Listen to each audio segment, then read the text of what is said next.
Okay, time for step number 2 of 4, the seat handlebar. This should be relatively straightforward. This will be the last one I'm going to do tonight because it's getting late and I'm getting tired, and I think steps 3 and 4 are going to take a little bit more time and be a little less straightforward, but basically you got the seat handlebar here and it just slides over this what do they call it, the seat carriage, and well, don't slide it, set it on top. That's the mistake I was making. And you've got bolts, washers, and this time the nuts aren't built in, they are separate nuts. So we'll go ahead and slide that into place. Slide this into place. The shorter bolts go in the top, and then I got them in my pocket here. Hopefully this will hold it in place. Longer bolts with the washers that slide through.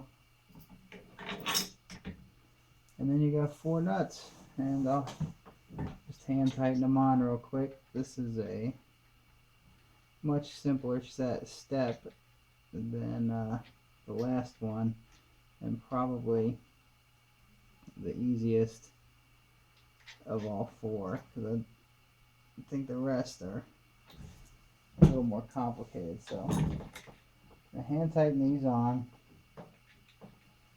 and then I'm going to tighten one how they suggest, just to show, and then I'll spare you the other 3 and go to the last step and finish the rest off camera.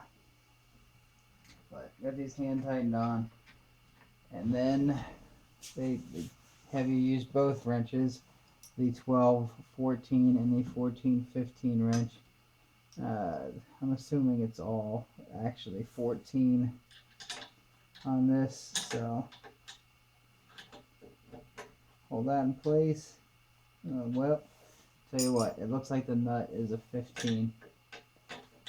So use the 14 on the 12-14 on the bolt, and the 15 from the 14-15 wrench on the nut, and use that to tighten it down. And I will say, on the last one when I was off camera, I had some on step 1 had some concerns I would scratch the coating. Well, like I said, like I figured I would when I was off camera, I ended up whacking it pretty good with a wrench when I was tightening the bolt down, and I didn't scratch the finish at all. So kudos to Soul for that. This sort of, it's like a matte, tough finish.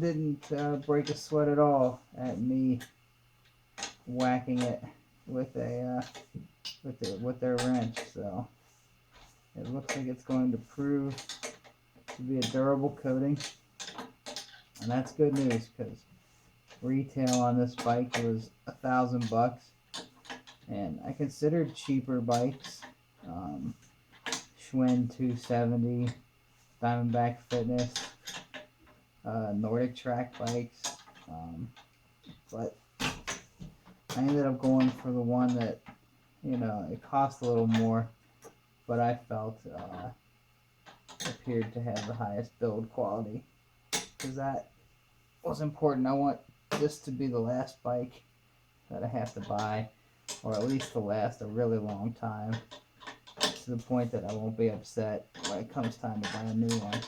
So that's basically the game plan. But this is just to have a long-lasting bike. Alright, I'll do the other 3 off camera. It's kind of awkward. This had been another thing that would probably be easier with ratchets, but we go to the last part here. Get this camera off the tripod, and that is just to connect these 2 little sensor things to the holes here. I don't believe they suggest which one should go into which hole. No, just get it in. I think I'll with the way the wires are, I'll just sort of put them where they lie most naturally. So those fit in, and those are for the hand pulse monitor. So there you go.